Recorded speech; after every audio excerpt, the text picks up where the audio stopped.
നീ പറയും വാക്കുകളെല്ലാം ഞാൻ കേട്ടത് പാട്ടുകളായി.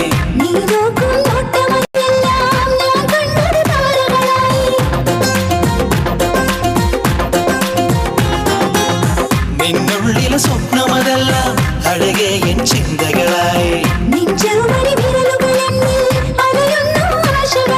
സുന്ദരി നീ ഒരു ചെങ്കനലായി നെഞ്ചിലിരുന്നു തിളങ്ങി.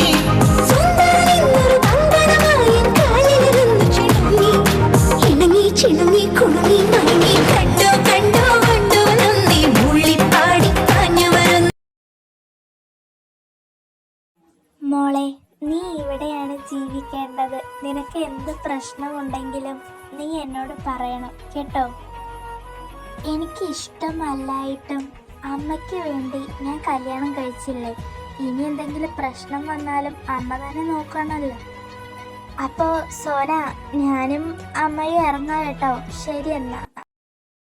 എന്താ സൂര്യ, നിനക്കൊരു വിഷമം പോലെ?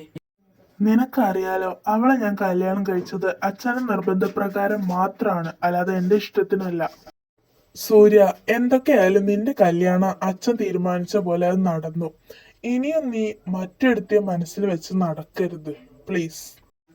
അവളെന്തായാലും നിന്റെ റൂമിലോട്ട് വരുന്നുണ്ടാകും. നീ റെഡിയായിരിക്ക്. സൂര്യേട്ടാ.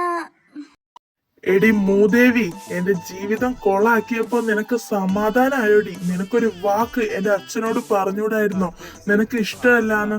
അതിനെങ്ങനെ പണം കണ്ട ആർത്തി മുക്കുന്നവളല്ലേ? സൂര്യേട്ടാ, ഞാൻ ഇല്ലാത്തടത്താണെന്നുള്ളത് ശരിയാ.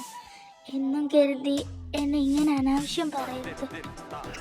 മറ്റുള്ളവരുടെ മുന്നിൽ മാത്രമാണ് നീ എനിക്ക് ഭാര്യ. എന്റെ മനസ്സിൽ നിനക്ക് അങ്ങനെ ഒരു സ്ഥാനം പോലും ഇല്ല.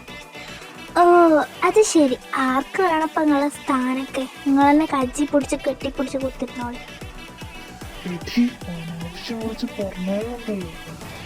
എന്നെ ചൊറിയാൻ വന്ന ചിലപ്പോ ഞാൻ മാന്തിയെന്ന് വരും. അത് ഭർത്താവാണോ ആചാരാണോ എന്ന് ഞാൻ നോക്കില്ല.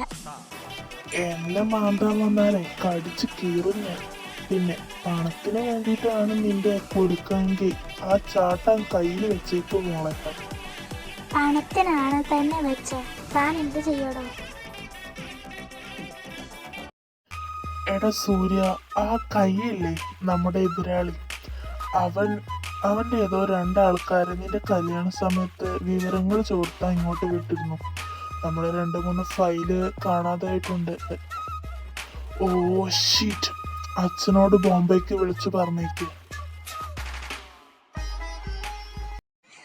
ഇവിടുത്തെ സർവൻസിനൊന്നും കാണാനില്ലല്ലോ. ഏടത്തി ആരെയും നോക്കുന്നത്? ചേട്ടനെയാണോ?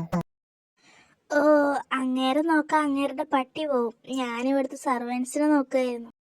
ഇന്ന് സൺഡേ തൊട്ട് സർവൻസ് ഒക്കെ ചിലവരൊക്കെ ലീവാണ്. ജെനി, ഞാൻ ഏൽപ്പിച്ച ജോലി കൃത്യമായിട്ട് ഞാൻ ചെയ്തു. കൺഗ്രാറ്റുലേഷൻസ്. Thank you sir. ഇനി എന്താവശ്യമുണ്ടെങ്കിലും എന്നെ ലിസണിൽ വിളിച്ചാൽ മതി. എപ്പോഴും ഈ റൂമിന്റെ അകത്ത് അട കുത്തിരിക്കുകയാണല്ലോ. ഈ റൂമിന്റെ പുറത്തോട്ടുള്ള വഴി അറിയില്ലെങ്കിൽ ഞാൻ കാണിച്ചു തരാം. ഓ, പണ്ടാരടങ്ങാനായിട്ട് ഞാൻ എവിടെ കുത്തിരുന്നാലും എന്നെ എങ്ങനെ അറ്റാക്ക് ചെയ്യാൻ നോക്കി നടക്കുകയാണല്ലോ. ഓ പിന്നെ എനിക്ക് നിന്നെ അറ്റാക്ക് ചെയ്യാൻ നോക്കി നടക്കല്ലേ പണി? എനിക്ക് വേറെ പണിയുണ്ട്. നിന്റെ മാതിരി പണിയില്ലാതെ കുത്തിരിക്കല്ലോ. ശരി ബിസി മാൻ, താങ്കൾ ഒന്ന് പോയി തരാമോ? ഇത് എന്റെ റൂം, എന്റെ കടക്ക, എന്റെ ബെഡ്, എന്റെ വീട്. എനിക്ക് ഇഷ്ടമുള്ളിടത്ത് ഞാൻ പോയി നിൽക്കും. അത് ചോദിക്കാൻ നീ ആരാ? ഓ, തുടങ്ങി. ഞാൻ പോയിക്കോളാവേ.